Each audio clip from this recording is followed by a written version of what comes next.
दोस्तों नमस्कार। मैं डॉक्टर वीमा गुप्ता एज ए काउंसलर आज फिर से आपके सामने एक नया टॉपिक लेके उपस्थित हुई हूँ।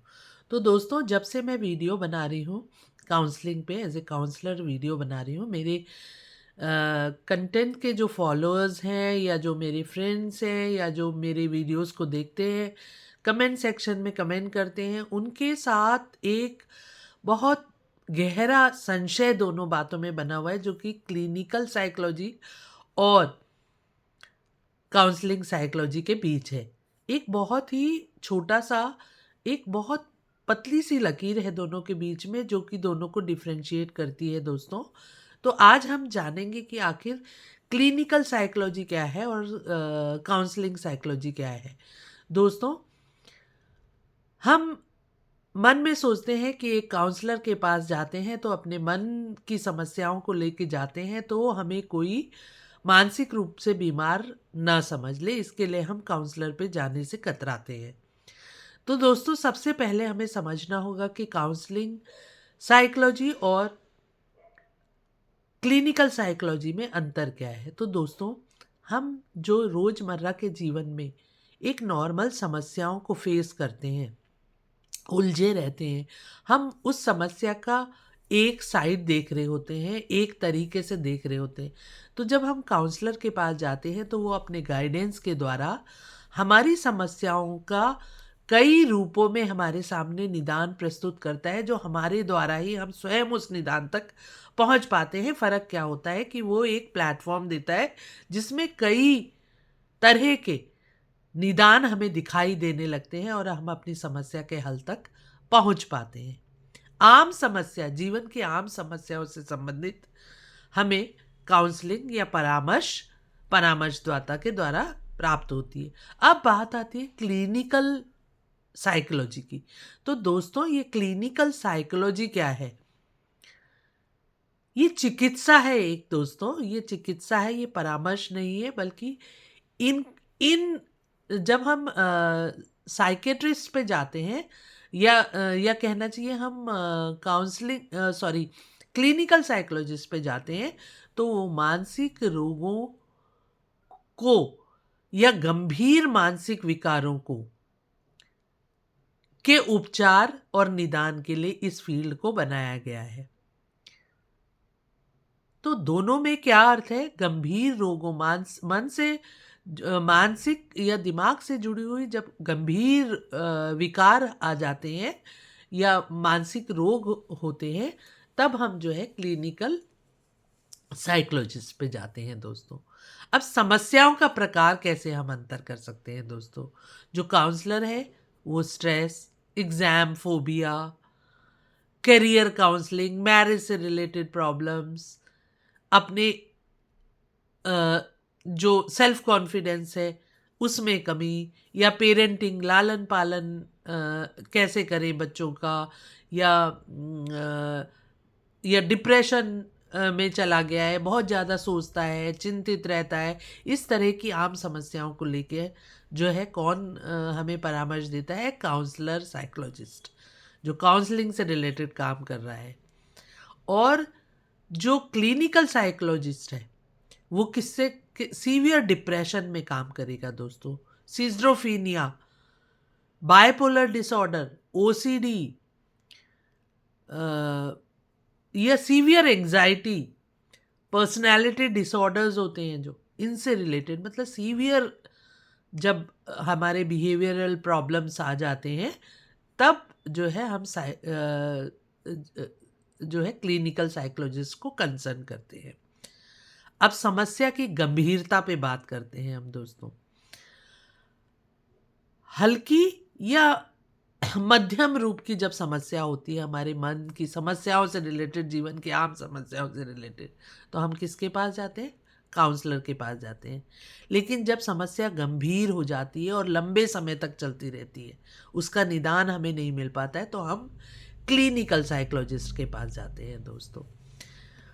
अब उपयोग की जाने वाले तरीके जो है दोनों के, तकनीक जो है कैसे डिफरेंट होती हैं दोस्तों। जो काउंसलिंग साइकोलॉजिस्ट होता है, जो काउंसलिंग करता है, वो टॉक थेरेपी अपनाता है, जिसे हम संवाद कहते हैं। गाइडेंस, मोटिवेशन और इमोशनल हेल्प आपके लिए प्रस्तुत करता है दोस्तों।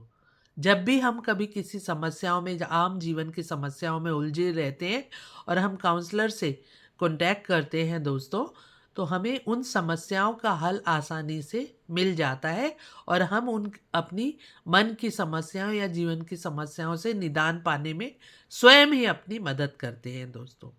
लेकिन क्लिनिकल साइकोलॉजिस्ट आपकी समस्याओं का हल कैसे करता है? क्लिनिकल टेस्ट आपके ऊपर करता है, साइकोलॉजिकल टेस्ट कह सकते हैं, और डिफरेंट बिहेवियरल थेरेपीज देता है दोस्तों।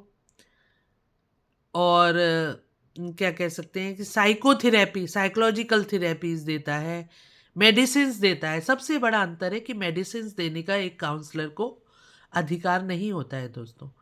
मेडिसिन कौन दे सकता है आपको? जब साइकोलॉजिकल प्रॉब्लम्स या मेंटल प्रॉब्लम्स, मेंटल डिसऑर्डर से आप का गुजर रहे होते हैं, तो मेडिसिन्स केवल क्लिनिकल साइकोलॉजिस्ट आपको दे सकता है। काउंसलर साइकोलॉजिस्ट आपको मेडिसिन्स प्रिस्क्राइब नहीं कर सकता है दोस्तों। अब कार्य क्षेत्र दोनों के कैसे डिफरेंट होते हैं दोस्तों, हम बात करेंगे कि दोनों के फील्ड कैसे डिफरेंट है दोस्तों। तो कहाँ कहाँ काम करता है काउंसलर? एनजीओज में, स्कूल्स में, कॉलेजेस में, और प्राइवेट सेक्टर्स में, प्राइवेट काउंसलिंग सेक्टर्स काफ़ी खुले हुए, कॉरपोरेट्स में काउंसलर्स की ज़रूरत होती है दोस्तों, क्योंकि आम समस्याएं वहाँ पे आ रही होती हैं। लेकिन क्लिनिकल साइकोलॉजिस्ट कहाँ काम करता है? हॉस्पिटल में, रिहैबिलिटेशन सेंटर्स में, जो मेंटल हेल्थ ऑर्गेनाइजेशंस हैं वहाँ पे वो काम करता है। तो दोस्तों इसमें, इससे ये बहुत बड़ा अंतर हो जाता है दोनों के कार्यक्षेत्र में। दोनों के कार्यक्षेत्र बिल्कुल डिफरेंट है। आम जीवन की समस्याओं का हल जो है एक काउंसलर साइकोलॉजिस्ट बता सकता है, आपको अपनी समस्याओं का हल करने में सक्षम है, लेकिन दवाएं देना या ट्रीटमेंट देना क्लिनिकल टेस्ट के बाद, क्लिनिकल थेरेपीज देना, साइकोथेरेपीज देना एक क्लिनिकल थेरेपिस्ट का काम होता है, क्लिनिकल काउंसलर का काम होता है। अब हम बात करेंगे इन दोनों की शैक्षणिक योग्यताएं, एजुकेशनल बैकग्राउंड क्या होता है दोस्तों। Counsellor MA, MSc in psychology करके या मास्टर इन काउंसलिंग करके काउंसलिंग कर सकता है। वो इतनी तकनीक सीख लेता है कि वो आपको काउंसलिंग देके आपके जीवन की आम समस्याओं से आपको निदान दे सके। लेकिन जो क्लिनिकल साइकोलॉजिस्ट है वो 2 ईयर का, इंडिया में 2 ईयर का कम से कम उसे एमफिल इन क्लिनिकल साइकोलॉजी जैसी डिग्री को प्राप्त करना होता है। और दोस्तों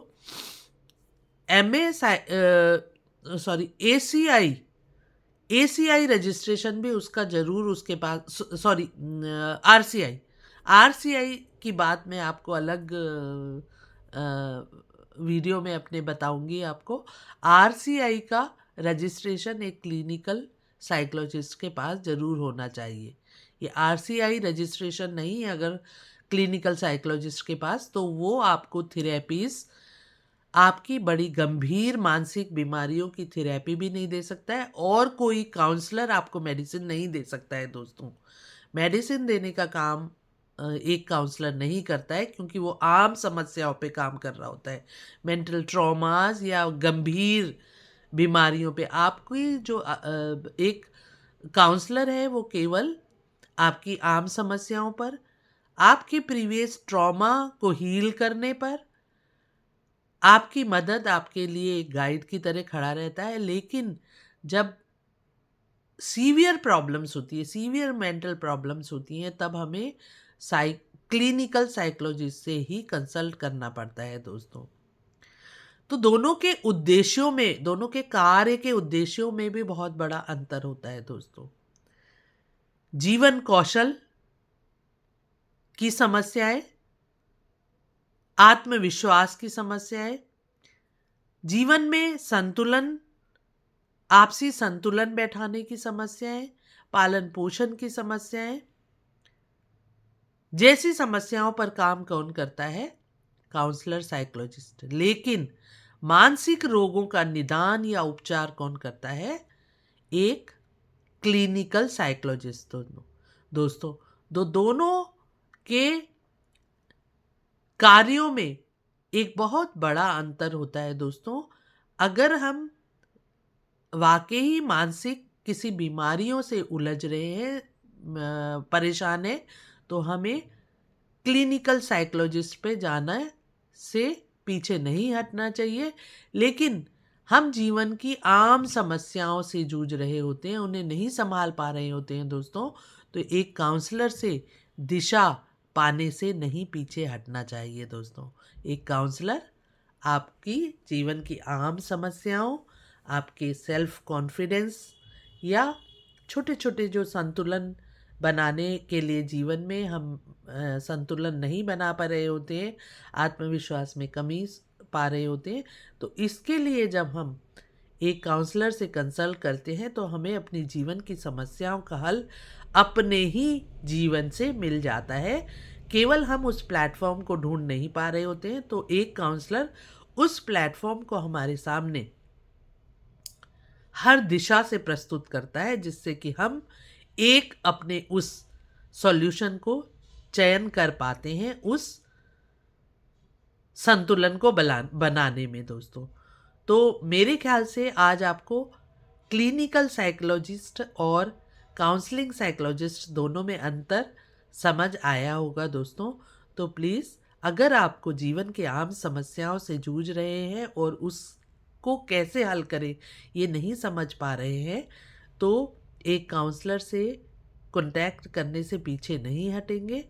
और अगर आपको मेरी ये वीडियो किसी के लिए भी इम्पोर्टेंट लगी हो तो उससे ये मेरा वीडियो शेयर कर सकते हैं और मेरे चैनल को सब्सक्राइब करेंगे और लाइक करना नहीं भूलेंगे दोस्तों। तभी मुझे मोटिवेशन मिलेगा कि मैं नेक्स्ट वीडियोस में आपके लिए इम्पोर्टेंट कंटेंट या क्या कंटेंट बनाऊं। तब तक के लिए धन्यवाद। नेक्स्ट वीडियो में फिर से आपके सामने आऊँगी दोस्तों। तब तक के लिए अलविदा। डॉक्टर वीमा गुप्ता। धन्यवाद।